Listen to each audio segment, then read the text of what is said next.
ஒரு ஃப்ரெண்டு இருப்பாரு, அவர்கிட்ட பேசாம இருக்கவே முடியாது. மங்கள்தீப், இதயத்திலிருந்து இறைவனோடு பேசுங்கள்.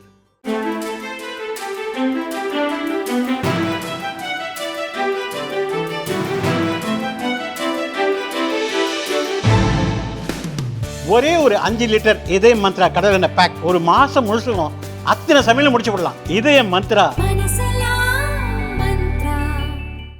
பார்த்த பெரியோர்களே, தாய்மார்களே, அன்பிற்கினிய சகோதர சகோதரிகளே, 200 ஆண்டுகள் பழமையாக இருக்கக்கூடிய நம்முடைய ஸ்ரீராமருக்கு, சீதா மாதா அம்மா அவர்களுக்கு கம்பீரமாக ஒரு கற்கோவிலை எழுப்பி வைகுண்டபுரத்தில் இருக்கக்கூடிய ஊர் பெருமக்கள் எல்லோரும் கூட ஸ்ரீராமருக்கும் சிறப்பு செய்து, உங்களுக்கும் சிறப்பு செய்து, இந்த ஊருக்கும் சிறப்பு செய்து ஒரு பிரம்மாண்டமான கும்பாபிஷேக விழாவை இன்று நடத்தி கொடுத்திருக்கிறேன்.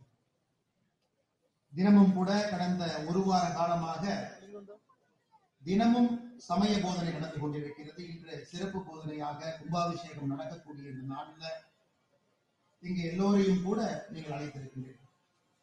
முக்கியமாக என்னோடு இந்த நிகழ்வுக்கு வந்திருக்கக்கூடிய பாரதிய ஜனதா கட்சியினுடைய மாநில தலைவர், எங்களுடைய அன்புக்குரிய அண்ணன் நயினார் நாகேந்திரன் எம்எல்ஏ அவர்களே, வாழுகின்ற காந்தியாக இருந்து நம்மை வழிநடத்தி கொண்டிருக்கக்கூடிய ஐயா எம்ஆர் காந்தி எம்எல்ஏ அவர்களே, பாரதிய ஜனதா கட்சி இந்த பகுதியினுடைய மாவட்ட தலைவர் அண்ணன் ஆர் பி சுரேஷ் அவர்கள், அண்ணன் கே கோபகுமார் அவர்களே, ஒருங்கிணைந்த கன்னியாகுமரி மாவட்டத்தினுடைய முன்னாள் மாவட்ட தலைவர் அண்ணன் தர்மராஜ் அவர்களே, இந்த ஊரினுடைய எல்லா பொதுமக்கள் அவர்கள் சார்பாக வைகுண்டபுரம் ஊர் கமிட்டியினுடைய தலைவராக இருக்கக்கூடிய அண்ணன் ஜெகன்ராஜ் அவர்களே, கௌரவ தலைவராக இருக்கக்கூடிய அண்ணன் சிதம்பர வடிவு அவர்களே, அண்ணன் நிசா சோமன்ஜி அவர்களே, எங்களுடைய மகளிரணி சார்பாக இங்கே வந்து அனைவரையும் ஒருங்கிணைத்து இந்த விழாவை சிறப்பித்துக் கொண்டிருக்கக்கூடிய அக்கா உமாரதி அவர்களே, பாரதிய ஜனதா கட்சியினுடைய மாநில செயலராக திருவிளக்கை ஏற்றி இங்கே அமர்ந்திருக்கக்கூடிய அக்கா மீனாட்சி நித்யா சுந்தர் அவர்களே, இந்த பகுதியை சார்ந்த பாரதிய ஜனதா கட்சியினுடைய அமைப்பு பொதுச் செயலாளர், எங்களை எல்லாம் வழிநடத்தி கொண்டிருக்கக்கூடிய அண்ணன் கேச விநாயகன்ஜி அவர்களே, இந்த மேடையில் இருக்கக்கூடிய எல்லா அன்பு தலைவர்களே, பொதுமக்களே, மாணவ செல்வங்களே, பத்திரிகை நண்பர்களே, உங்களுக்கு என்னுடைய மாலை வணக்கத்தை தெரிவித்துக் கொள்கிறேன்.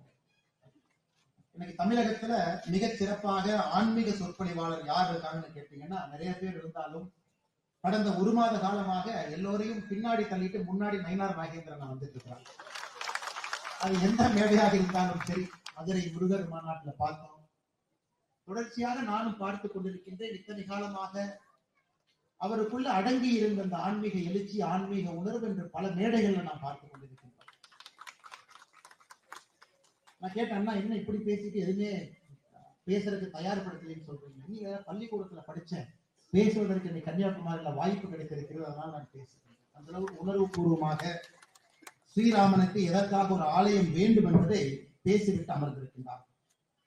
அருமை சொந்தங்களே, தமிழகத்துல எப்பொழுதும் நம்முடைய மாற்று சித்தாந்தத்தில் இருக்கக்கூடிய நண்பர்கள் கேட்கக்கூடிய கேள்வி, தமிழகத்திற்கும் ஸ்ரீராமனுக்கும் என்ன தொடர்பு அப்படின்னு நம்ம மாற்று சித்தாந்தத்தை தொடர்ந்து கேட்பாங்க. தமிழகத்துல மட்டும் நீங்க பாத்தீங்கன்னா 1000 ஆண்டுகளுக்கு மேல பழமையான ராமர் கோவில் நம்முடைய ஊர்ல இருக்குதுங்க. கந்தர்வ கோட்டையில ஆண்டுகளோட பழம், கண்டராதித்த சோழன் காலத்துல கட்டப்பட்டது. அதே போல ஏரி காத்த ராமர் கோவில் மதுராந்தகம், அதுவும் கூட 1000 ஆண்டுகளை விட பழமையான ஒரு கோயில். ராமானுஜர் இந்த கோவில்ல தான் தன்னை வைணவத்திற்கு அர்ப்பணித்தார்.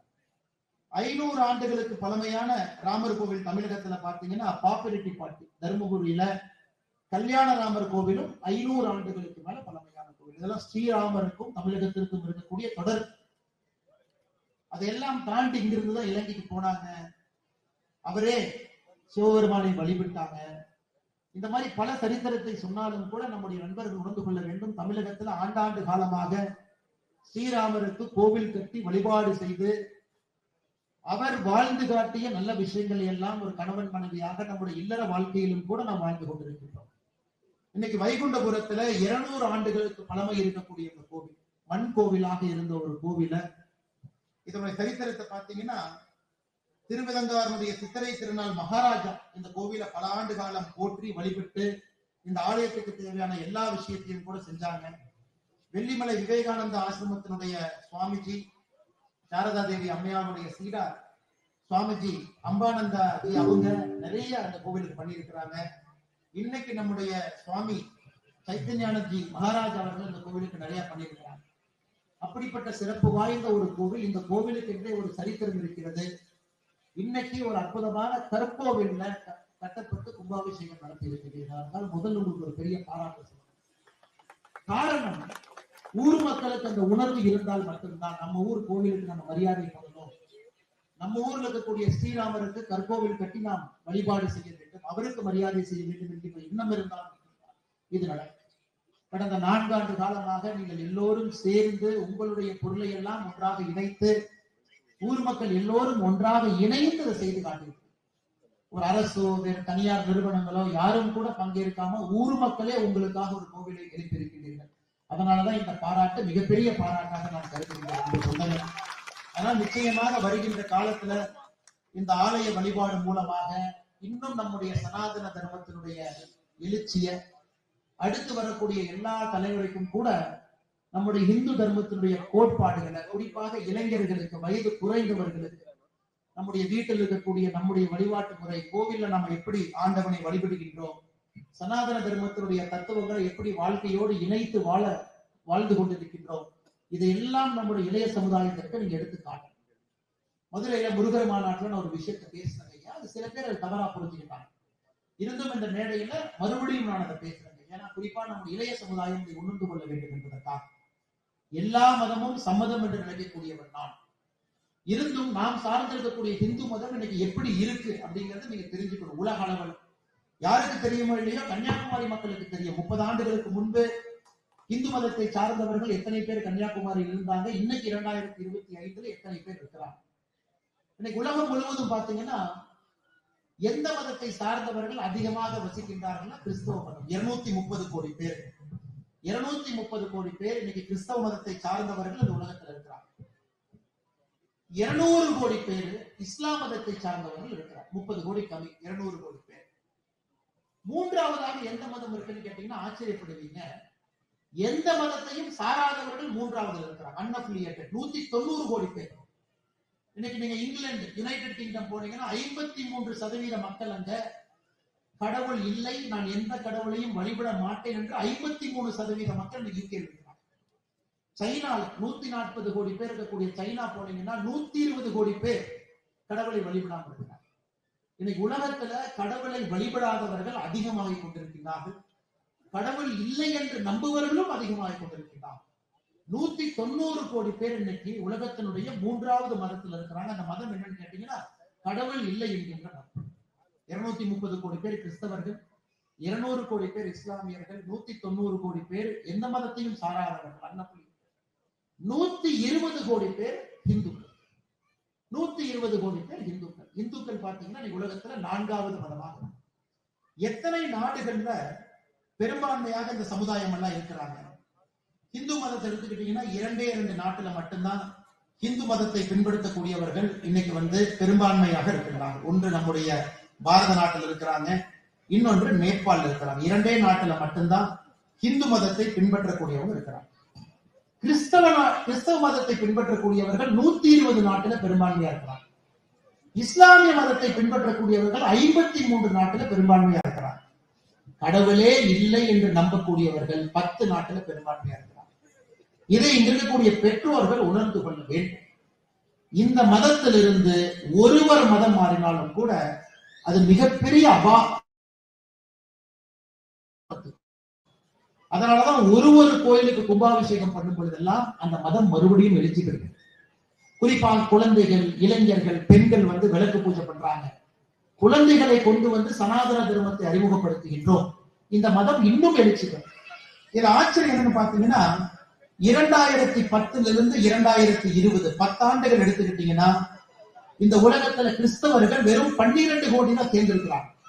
ஆனா இஸ்லாமியர்கள் 35 கோடி பேர் ஆடாயிருக்கிறார். வெறும் 10 ஆண்டுகள்ல 35 கோடி இஸ்லாமியர்கள் புதிதாக வந்திருக்கிறார்கள். வெறும் 12 கோடி கிறிஸ்தவர்கள் வந்திருக்கிறார். அப்ப நீங்க நல்லா புரிஞ்சுக்கணும், உலகத்துல ஏற்படக்கூடிய தாக்கம் வைகுண்டபுரத்திலும் நடக்கும் என்பதை புரிந்து கொள்ளும். எங்கேயோ நடக்கக்கூடியத நம்மூர்ல நடக்கும். அப்ப நம்முடைய மதத்தை போற்றி பேணி காக்க வேண்டிய உரிமை, கடமை நமக்கு இருக்கு.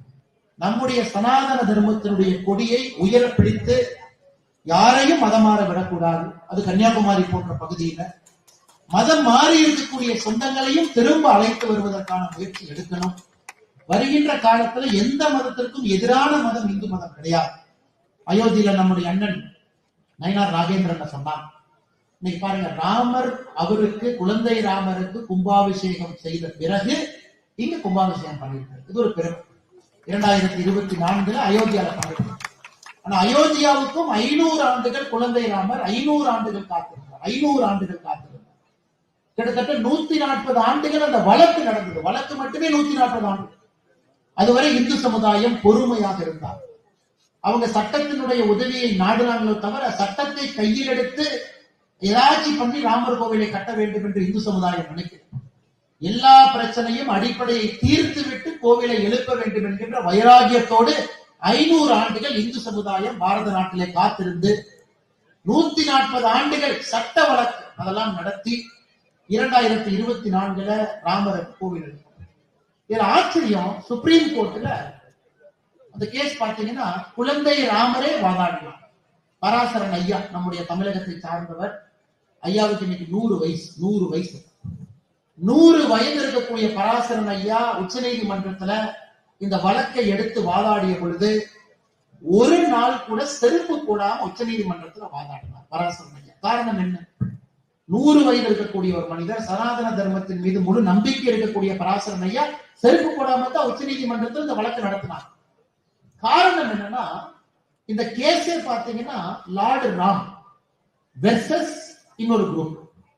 இந்த கேஸே குழந்தை ராமர் தனக்காக வாதாடினார். ஆனா குழந்தை ராமர் உச்ச நீதிமன்றத்தில் அவருக்காக பராசரன் ஐயா வாதாடினார். அப்ப பராசரன் ஐயாவே குழந்தை ராமராக உச்ச நீதிமன்றத்தில் வாதாடின காரணத்திற்காக அவர் செருப்பு போடாம குழந்தை ராமராகவே உச்ச நீதிமன்றத்தில் பேசினார். அப்படிப்பட்ட ஒரு ஆழ்ந்த நம்பிக்கை இந்த மண்ணில, பாரத மண்ணில் இருக்கு. நாம் எதை செய்தாலும் கூட ஆண்டவனுடைய துணையோடு தான் செய்கின்றோம். எதை செய்தாலும் ஆண்டவன் பார்க்கின்றான் என்கின்ற பயத்தோடு நம்பிக்கையோடு தான் நம்ம செய்வோம்.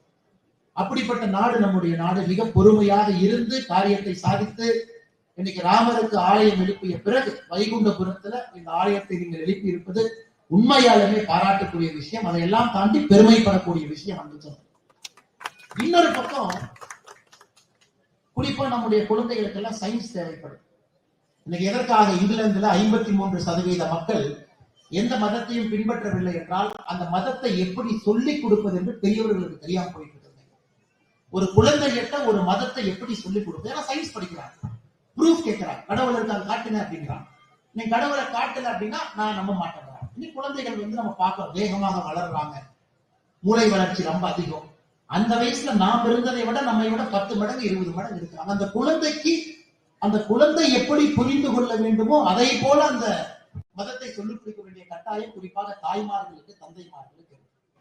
மதுரை மாநாட்டில் நாம் எல்லாம் பேசிய பொழுது, மாநாடு முடியும் பொழுது கிட்டத்தட்ட 5 லட்சம் பேருக்கு மேல அந்த நிகழ்ச்சி முடியும் பொழுது கந்த சஷ்டி கவசம் பாட வேண்டும் என்கின்ற முடிவு செய்தார்.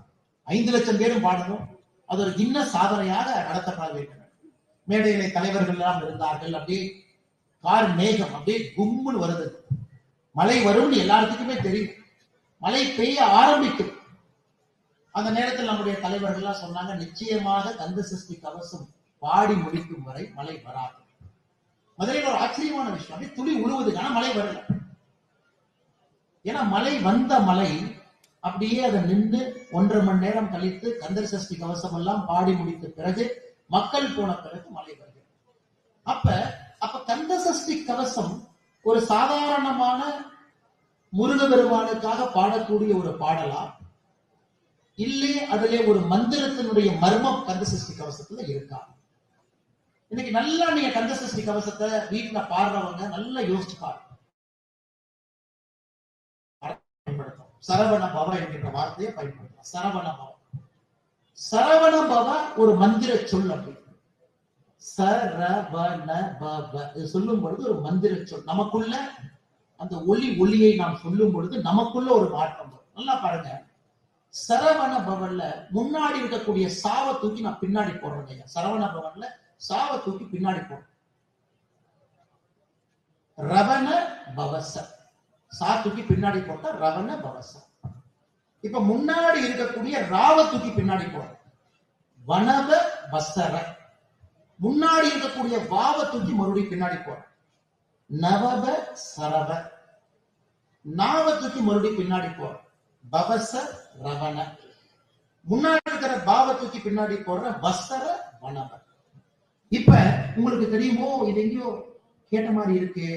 இந்த சரணபவத்தினுடைய ஒரே ஒரு வார்த்தை இங்கே மாத்தணும்னா இது எங்கேயோ கேட்ட மாதிரி இருக்கு, எங்கேயோ படிச்ச மாதிரி இருக்குன்னு உங்களுக்கு ஞாபகம்.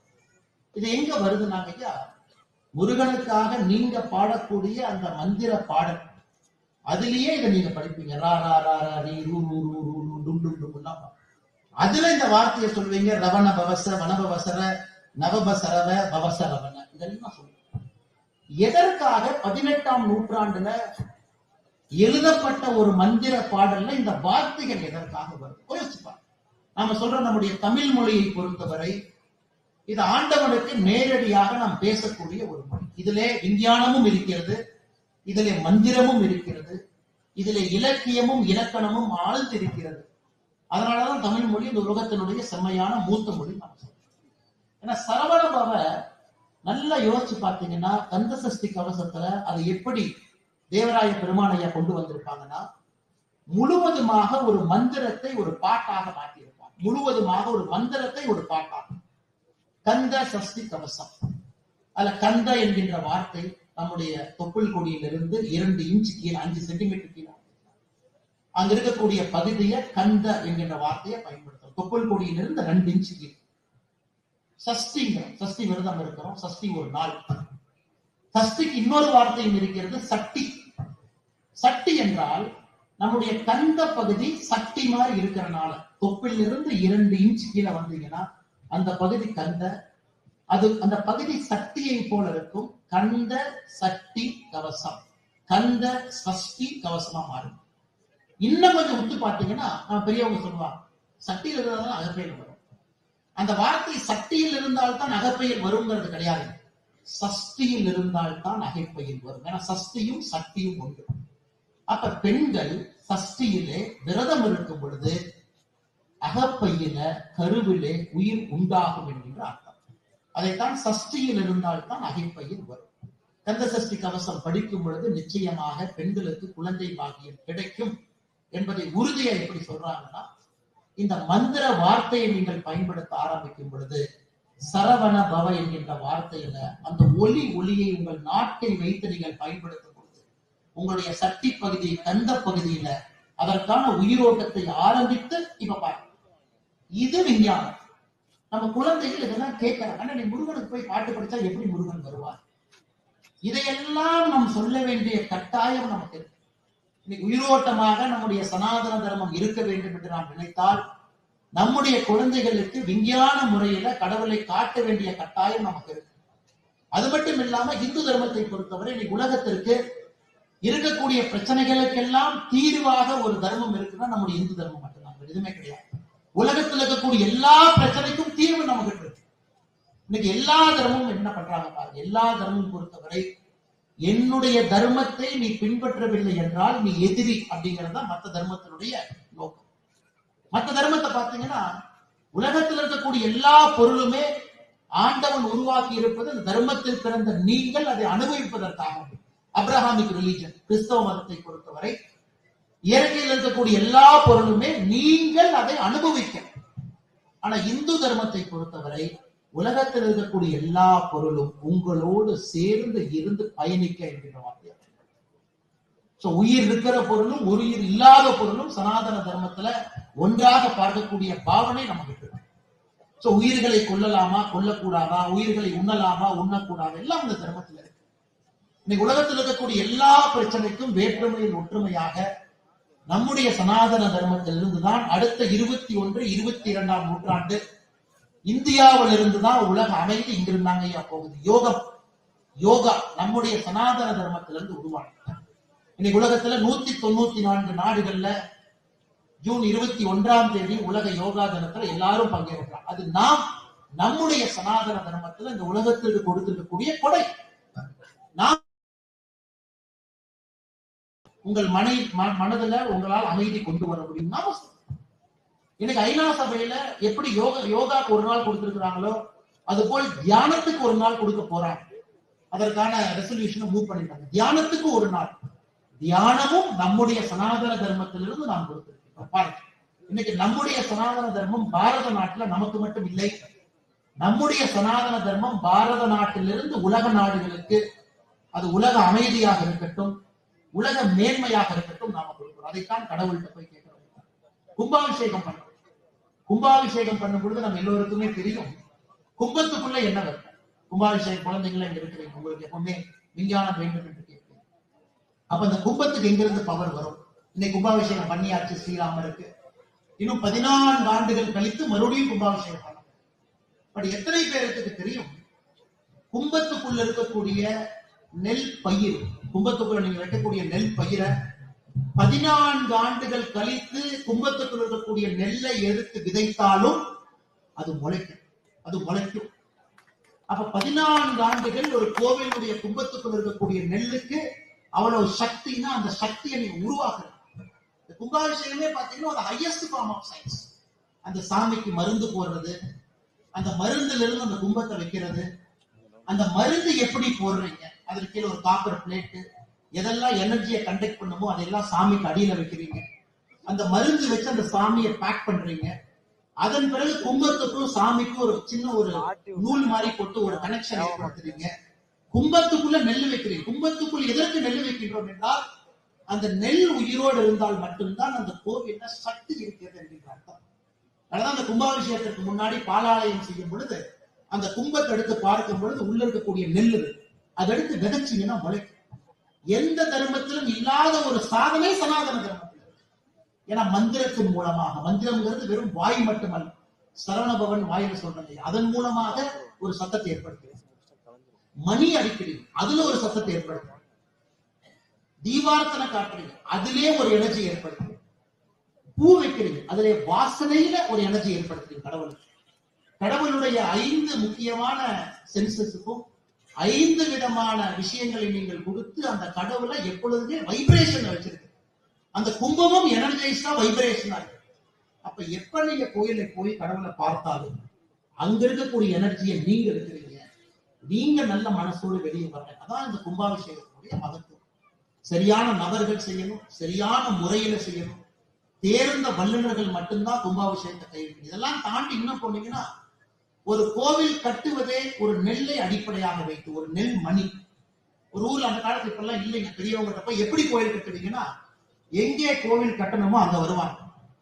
கோவில் கட்டுறதுக்கு பக்கத்துல எங்க நெற்பயிர் இருக்கோ அங்க போவாங்க. அங்க இருக்கக்கூடிய நெல் எடுத்து, அந்த மணி எடுத்து சரியான ஒரு நெல்மணி எடுப்பாங்க. 8 நெல்மணியை ஒன்னா சேர்த்துனீங்கன்னா ஒரு யூனிட் ஆஃப் மெஷர்மெண்ட். இந்த கோவில் இருக்கக்கூடிய எல்லா அகலமும், கோவில் இருக்கக்கூடிய எல்லா மெஷர்மெண்ட்டும் 8 நெல்லை வச்சீங்கன்னா என்ன லென்த் வருமோ அதை ஆதாரமாக அடிப்படையாக வைத்துத்தான் ஒரு கோயிலை கட்டணும். சோ ஒரு கோவிலுடைய அடிப்படை தன்மை என்பது அந்த ஊர்ல விளைந்த ஒரு நெல் மணியினுடைய லென்த் என்ன இருக்கோ அதை அடிப்படையாக வைத்துத்தான் அந்த கோவிலுடைய லென்த்தை நீங்க கட்ட முடியும். அவ்வளவு சயின்ஸ் நம்ம கட்டுது. அதையெல்லாம் நம்ம வெளியே கொண்டு வரும். அதையெல்லாம் குழந்தைகளுக்கு எடுத்து சொல்லணும். 190 கோடி பேர் என்னை கடவுள் இல்லை என்று சொல்லுகிறார்கள். உலகத்துல 3வது பெரிய மதமாக கடவுள் இல்லை என்கின்ற மதம் உருவெடுத்திருக்கு. அதையெல்லாம் மாற்றணும். இந்து தர்மத்தை பொறுத்தவரை உலகத்தினுடைய பிரச்சனைக்கெல்லாம் தீர்வு நம்ம இருக்குதுங்க. ஆயுர்வேதம், நம்ம இருக்கக்கூடிய சித்தா, நம்ம இருக்கக்கூடிய மருந்து முறைகளாக இருக்கட்டும், வாழ்வியல் முறையாக இருக்கட்டும், வாழ்க்கை முறையாக இருக்கட்டும். இன்னைக்கு எல்லாருமே சொல்ற ராமராஜ்யம், அதே சிவராஜ்யம் சொல்ல யோசிச்சு பாருங்க. உலகத்துல ஒரு கடவுள் வந்து ராஜாவாக இருந்து ஆட்சி செய்து எப்படி அந்த ஆட்சி இருக்க முடியும் என்று காட்டிய ஒரே கடவுள் ஸ்ரீராமன். அதனால ஸ்ரீராம ராஜ்யம்னு சொல்லுவோம். ராமன் மட்டும்தான் கடவுளாக இருந்து மனிதனாக இருந்து ஒரு ராஜ்யத்தை ஆண்டிருக்கிறார். அப்ப நயினார் சொன்னது போல ஒரு மக்களாட்சியில் இருக்கும் பொழுது ஒரு மன்னன் எப்படி இருக்க வேண்டும் என்பதற்கு ஸ்ரீராமன் ஒரு இலக்கணம். அநியாயம் நடந்த பொழுது எப்படி அதை கொடுத்து கொண்டார், சட்ட திட்டத்துக்கு எப்படி காப்பாற்றினாரு, அவருடைய சொந்த அப்பா அவருக்கு கொடுக்கின்றேன் என்று சொன்ன பதவியை கொடுக்காத பிறகு எப்படி நடந்து கொண்டார்? தன்னுடைய அன்னை தன்னுடைய தம்பிக்கு அதை கொடுக்கும் பொழுது கூட எப்படி ஊர் மக்கள்லாம் பகல்ல போனார்னா அவரை ராமா காட்டுக்கு போகாதே என்று சொல்லிவிடுவார்கள் என்கின்ற ஒரே காரணத்திற்காக இரவுல அந்த ஊர்ல இருந்து காட்டுக்கு போறார். பகல்ல போனா ஸ்ரீராமருக்கு அவ்வளவு அந்த ஊர்ல எழுச்சி. ஸ்ரீராமர் பகல்ல காட்டுக்கு போனா யாரும் விட மாட்டாங்க. மக்கள் ஸ்ரீராமனை கொடுக்காட்டி விடுவார். அதனால இரவுல போறார், யாரும் என்னை தடுக்க கூடாது. ஸ்ரீராமருடைய வாழ்க்கையில ஒரு விஷயமும் ஒரு குழந்தை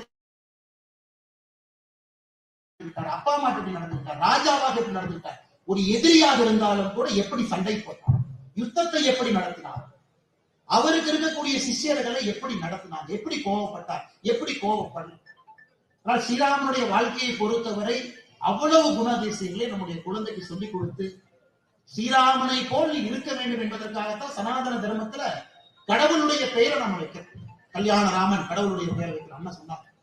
ராமருடைய பெயரை வைக்கிறோம், முருகனுடைய பெயரை வைக்கிறோம். காரணம், அந்த ஆண்டவனுக்கு இருக்கக்கூடிய குணாதிசயங்கள் உங்களுக்கும் வர வேண்டும் என்பதற்காக சொன்னார்.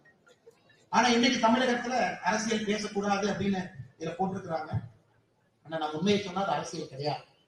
ஆனா தமிழகத்துல இன்னைக்கு நடக்கக்கூடிய ஆட்சி ஏதாவது ஒரு ஊர் அளவுக்குனாச்சு ஸ்ரீராம ராஜ்யமா இருக்கான்னு பாருங்க. கிடையாது.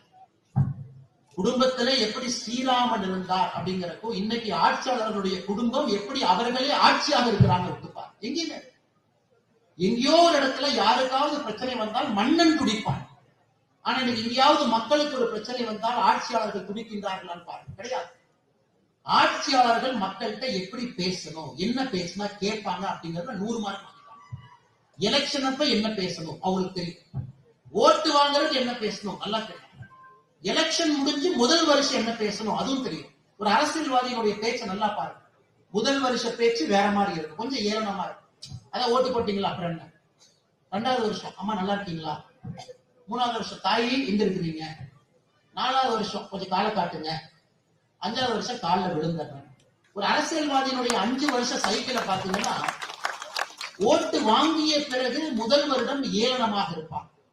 3வது வருஷத்துல இருந்து அப்படியே அவங்க பக்கத்துல வந்துருவாங்க. 5வது வருஷம் ஊர் விழா, திருவிழா, பெருவிழா எல்லாத்தையும் பங்கேற்பாங்க. நாம் சில நேரம் அரசியல்வாதிகள் எப்படி தெளிவாயிட்டாங்கன்னா எப்படி நயமாக பேசி நம்மளுடைய வாக்கை வாங்க முடியும் என்பதிலே தமிழகத்துல சில அரசியல்வாதிகள் PhD பட்டம் பெற்றிருக்கிறாங்க. அவர்களால் அவர்களுக்கும் ஒரு பைசா பிரயோஜனம் இல்லை, மக்களுக்கும் ஒரு பைசா பிரயோஜனம் இல்லை, சமுதாயத்துக்கும் ஒரு பைசா பிரயோஜனம். அதை சிந்தித்து வாக்களிக்கும். ஓட்டு போடும் பொழுது சிந்தித்து வாக்களிக்கும். எந்த கட்சி, எப்படிப்பட்ட தலைவர், என்ன மாற்றத்தை கொடுக்க போறாங்க, நமக்கு இல்ல. ஐயா ஓட்டு போறது நமக்காக இல்லைங்க ஐயா, குழந்தைகளுக்காக. உங்களுக்கான ஓட்டை உங்க அப்பா போட்டாங்க. உங்களுடைய தந்தையும் தாயும் நீங்கள் எப்படி ஒரு மாநிலத்திலே வாழ வேண்டும் என்பதை அவங்க ஓட்டு போட்டாங்க. இன்னைக்கு நீங்க ஓட்டு போறது உங்களுக்காக கிடையாது. இன்னைக்கு நீங்கள் வாக்களிப்பது உங்களுடைய குழந்தைகளுக்காக. உங்களுடைய குழந்தைகள் எப்படிப்பட்ட ஒரு மாநிலத்திலே வாழ வேண்டும் என்பதை தீர்மானிப்பதற்காகத்தான் நீங்க ஓட்டு போறோம். எந்த மாற்றமும் 5 வருஷத்துக்கு நடக்காது. ஆனால் நீங்க இன்னைக்கு சனாதன தர்மத்தை பேணி காக்க வேண்டும் என்று நினைத்தால் வாக்களிக்கக்கூடிய ஒரு சனாதன தர்மத்தை பின்பற்றக்கூடிய நீங்களும் ஒரு முறை சிந்திக்கணும். யார் இந்த சனாதன தர்மத்தை முன்னாடி எடுத்துட்டு போவாங்க? தமிழகத்தினுடைய முதலமைச்சரே கேட்கிறாங்க. சமீபத்துல பாருங்க, திருப்பத்தூர்ல கேட்கிறாங்க. இன்னைக்கு கடவுளுடைய பெயரை தவறாக பயன்படுத்தி ஒரு அரசியல் கட்சி அரசியல் பண்றாங்க. விநாயகர் சிலையை உடைத்தது நாமா? விநாயகர் சிலையை உடைத்தது யார்? விநாயகருக்கு செருப்பு மாலை போட்டது யார்? நாமா? இல்ல முதலமைச்சர் அவர்கள் சார்ந்து இருக்கக்கூடிய கட்சியா, இயக்கமா, சித்தாந்தமா? ராமர் பாலத்துக்கு சேதாரம் ஏற்படுத்த கூடாது என்று சொன்ன பொழுது என்ன ராமன் என்ன இன்ஜினியரா அப்படின்னு கேட்டது நாமா? அவருடைய கட்சியா, அவர் சார்ந்து இருக்கக்கூடிய சித்தாந்தமா? கந்த சஷ்டி கவசத்தை இழிவுபடுத்திய பொழுது கை கட்டி வேடிக்கை பார்த்தது நாமா? முதலமைச்சருடைய கட்சியா, அவர் சார்ந்த சித்தாந்தமா? சனாதன தர்மத்தை ஒழிக்க வேண்டும் என்கின்ற மாநாட்டுல நம்முடைய கட்சியை சார்ந்தவர்கள் மேல ஏறினாங்களா, முதலமைச்சருடைய பையன் மேல ஏறினாங்க. சனாதன தர்மமும் HIV ஒன்று நாம சொன்னோமா? முதலமைச்சருடைய கட்சியை சார்ந்து அவரு பையன் சொன்னாங்க. எப்படி டெங்கு கொசுவை ஒழிப்போமோ அதே போல சனாதன தர்மத்தை ஒழிக்க வேண்டும் என்று சொன்னது நாமா? இல்ல முதலமைச்சரும் அவருடைய கட்சியை சார்ந்த அவருடைய பையன்? அன்பு சொந்தங்களே, இது எல்லாம் நம்ம யோசிக்கணும். இதெல்லாம் ரொம்ப ரொம்ப அரசியல் பேசக்கூடாது என்று இருந்தாலும் கூட சில இடத்துல உண்மையை பேச வேண்டிய கட்டாயம் நமக்கு இருக்கு. ஆனால் நம்முடைய அன்பு சொந்தங்கள் இந்த சனாதன தர்மம் உலக அளவில் எப்படி இருக்குன்னு தெரியும். உலக அளவில் நம்ம 120 கோடி தான் 4வது இடத்துல தான் இருக்கிறோம். 4வது இடத்துல தான். இஸ்லாமிய மதம் என்ற அதே வேகத்தில் அவங்க போனாங்கன்னா மிக வேகமாக இந்த உலகத்தை பொறுத்தவரை அதிகமாக இஸ்லாமியர் வாழ்கின்ற உலகமாக அது மாறத்தான் போகுது. அப்ப நீங்க இன்னும் ஜாக்கிரதையாக எச்சரிக்கையாக இருக்கணும். இன்னைக்கே பாருங்க, ஈரான்ல நியூக்ளியர் ரியாக்டர் யாரு கொண்டு போடுறான்? அமெரிக்காக்காரன் கொண்டு போறான், இஸ்ரேல் கொண்டு போறான். அது யூதர்கள், கிறிஸ்தவர்கள், இஸ்லாமியர்கள் இருக்கக்கூடிய சண்டையாக அது மாறிக்கொண்டிருக்கிறது. அது மனிதர்களுக்கும் நாட்டுக்கும் இருக்கக்கூடிய சண்டையாக இல்லை. எதற்காக ஆபரேஷன் சிந்தூர்ல பாரத பிரதமர் நரேந்திர மோடி அவர்களை பாராட்டுகின்றோம்? எதற்காக இல்லை? அவன் நம்ம மக்கள் அடிச்சா நாம போய் அடிச்சோம், அது இல்லை. நம்முடைய மக்களை பெஹல்காம்ல ஏப்ரல் 22ஆம் தேதி மதத்தின் அடிப்படையிலே கொண்டார்கள். மதத்தின் அடிப்படை 26 பேருக்கு தனியா பிரிச்சு, என்ன மதம்? இந்து மதமா? இந்த பக்கம் வந்து 26 ஒரே காரணத்திற்காக கொண்டிருக்கின்றார்கள் என்றால் பிரச்சனையை ஆரம்பிப்பவர்கள் நாமா, அவர்களா, தீவிரவாதிகளா? அதற்கு பதிலுக்கு பதில் பாரதம் தாக்குகின்றது. ஆபரேஷன் சிந்தூர் நடத்தி பாகிஸ்தானுக்கு ஒரு பதிலடி கொடுக்கும். இதெல்லாம் நம்ம விட்டு பார்க்கணும். அதனால் சனாதன தர்மம், இந்து மதத்தை சார்ந்தவர்கள் உங்களுக்கு ஒரு பெரிய பொறுப்பு இருக்கு. குழந்தைகளுக்கு நம்முடைய தர்மத்தை முழுமையாக சொல்லிக் கொடுக்கணும். வீட்டுல கட்டாயமாக கம்பராமாயணத்தை நம்முடைய குழந்தைகளுக்கு சொல்லிக் கொடுக்கணும். சஷ்டி அன்னைக்கு கண்டிப்பா கந்த சஷ்டி கவசத்தை படிக்க வைக்கணும், பாட வைக்கணும். கண்டிப்பாக நம்முடைய குழந்தைகளுக்கு மகாபாரதத்தை சொல்லிக் கொடுக்கணும். ஒரு குழந்தை இதெல்லாம் இன்னைக்கு பாத்தீங்கன்னா 8ஆம் கிளாஸ்ல நீட் கோச்சிங், 8ஆம் கிளாஸ்ல ஐஐடி கோச்சிங், 6ஆம் கிளாஸ்ல சிவில் சர்வீஸ் கோச்சிங். நான் கேட்டேங்க, 6ஆம் கிளாஸ் போய் பிள்ளைக்கு சிவில் சர்வீஸ் எழுத தெரியுமா? 6ஆம் கிளாஸ்ல ஐஏஎஸ் கோச்சிங் ஆரம்பிக்கிறீங்க. இதையெல்லாம் சொல்லிக் கொடுத்ததுக்கு அப்புறம் அந்த குழந்தை என்ன பண்றாங்க? எவ்வளவு படித்தாலும் தந்தை தாயை சரியாக பராமரிப்பது கிடையாது. தன்னுடைய மதத்தை அந்த குழந்தை காப்பாற்றுவது. அதனால இது சமய மாநாடு என்கின்ற காரணத்தினால, அதுவும் கன்னியாகுமரி என்கின்ற இந்த அற்புதமான மண்ணில் வியர்வையை, ரத்தத்தை கொடுத்து சனாதன தர்மத்தை காப்பாற்றியவர்கள் இந்த மண்ணில் இருக்கிறாங்க. மதமாற்றம் என்கின்ற தேசிய அபாயத்தை முழுமையாக உணர்ந்தவர்கள் இந்த மண்ணில் இருக்கிறார். லவ் ஜிஹாத் என்கின்ற வார்த்தைக்குரிய முழு பொருளை உணர்ந்தவர்கள் இந்த கன்னியாகுமரி மண்ணில் இருக்கிறார். அதனால்தான் நீங்கள் இன்னும் உன்னிப்பாக கவனமாக இருக்கணும். எந்த மதமும் நமக்கு போட்டியாளர் கிடையாது. அவரவர் மதம் அவங்களுக்கு பெருசு. நமக்கு இந்து மதம் பெருசு. நாம் எந்த மதத்தையும் ஏளனம் படுத்த போவது கிடையாது, எந்த மதத்தையும் சிறுமைப்படுத்த போவது கிடையாது. எல்லா மதத்தையும் கௌரவமா தான் பார்க்கணும். ஆனா அப்படி பேசும் பொழுது இந்து மதத்தை கோட்டை விட்டு விடக்கூடாது. எல்லா மதமும் சம்பந்தம், எல்லா மதத்தையும் பெருமையா பார்க்கணும். எந்த மதத்தையும் நாம் சிறுமைப்படுத்த போவது கிடையாது. அப்படி இருந்தும் இந்து மதத்தை நீங்கள் கோட்டை விட்டு விடக்கூடாது என்கின்ற ஆதங்கத்துல உங்களிடம் சில கருத்துக்களை வைப்பதற்கு இன்று ஒரு பெரிய வாய்ப்பு இந்த கன்னியாகுமரியில கிடைத்திருக்கிற அன்பு சொந்தங்களே. அதனால் நான் இன்னொன்னு சொன்னேங்க ஐயா, குழந்தைகள் எல்லாம் பள்ளிக்கூடத்துக்கு போகும் பொழுது திருநூறு அணிந்து கொண்டு போகணும், ருத்ராட்ச கொட்டை கொண்டு போகணும். தமிழகத்தினுடைய கல்வித்துறை அமைச்சர் அன்பில் மகேஷ் பொய்யாமொழி சொன்னாரு, இந்த அண்ணாமலையினுடைய வாதம் பாருங்க, சிறுபிள்ளைத்தனமா பேசுறாரு. அதனாலதான் கர்ம வீரர் காமராஜர் ஐயா யூனிஃபார்ம் கொண்டு வந்தார். ஐயா, குடும்பத்துல என்னுடைய மனைவியினுடைய தாத்தா கிருஷ்ணசாமி ஐயா அரசு பள்ளியில 1960-70 காலகட்டத்துல டீச்சரா இருக்காங்க. முதலாக யூனிஃபார்ம் சிஸ்டத்தை கொங்கு பகுதியில கொண்டு வந்தவர் அவர், தமிழகம் முழுவதும் வருவதற்கு முன்பு. எதற்குனா, ஒரு பள்ளிக்கூடத்துல மில்லு ஓனர் வந்து மேலையும் மில்ல வேலை பார்க்கிற தொழிலாளர்கள் கீழே உட்கார்ந்து இருக்கிறாங்க. அவங்க சாக்குப்பையில் உட்கார்ந்து இருக்கிறாங்க, இவங்க மரபெஞ்சில் உட்கார்ந்து இருக்கிறாங்க. அவங்க காதல வைர கடுக்கன் போட்டிருக்கிறாங்க. இந்த குழந்தைகள் எதுவுமே இல்லாம கீழே இருக்கிறாங்க என்பதை உடைப்பதற்காகத்தான் சீருடை கொண்டு வரப்பட்டது. சீருடை என்பது மத அடையாளங்களை மறைப்பதற்காக கொண்டு வரப்படவில்லை. சீருடை என்பது நம்முடைய சமுதாயத்துல ஜாதி, ஏற்றத்தாழ்வு, பணக்காரன், ஏழை என்பதை உடைப்பதற்காகத்தான் பள்ளிக்கு சீருடை கொண்டு வரும். ஒரு பள்ளிக்கூடத்திற்கே நான் திருநூறினுடைய குழந்தையை வச்சுட்டு போகாது நம்ம நினைச்சோம்னா என்ன சனாதன தர்மத்தை நாம் காப்பாற்றுகிறோம்? எந்த இந்து மத தர்மத்தில் நாம் வாழ்கிறோம்? ஒரு பெண் குழந்தை பொட்டு வச்சுக்கிட்டு பள்ளிக்கூடத்துக்கு போக முடியும்னா எப்படி அந்த பெண் குழந்தை சனாதன தர்மத்தை காப்பாற்று? பள்ளிக்கூடத்துக்கு போகும்போது பொட்டை அழி, பள்ளிக்கூடத்துக்கு வெளியே வந்ததுக்கு அப்புறம் பொட்டை வீங்கினா நமக்கும் அண்ணன் திருமாவளவன் அவர்களுக்கும் என்ன வித்தியாசம் சொல்லுங்க? திருமாவளவன் சொல்ற மாதிரி இல்ல வேர்வை அதிகமா வந்துச்சு அதனால லைட்டா தொடச்சேன். யாரு காதுல சுத்த வேண்டியதுன்னா நம்ம காதுல சுத்துறாங்க. அதனாலதான் அன்பு சொந்தங்களே, சீருடை அணியணும். அனைத்து மனிதர்களும் சமம் என்று நினைப்பவன் நான், நீங்க நயினார் அண்ணன் இருக்கிற எல்லோரும்.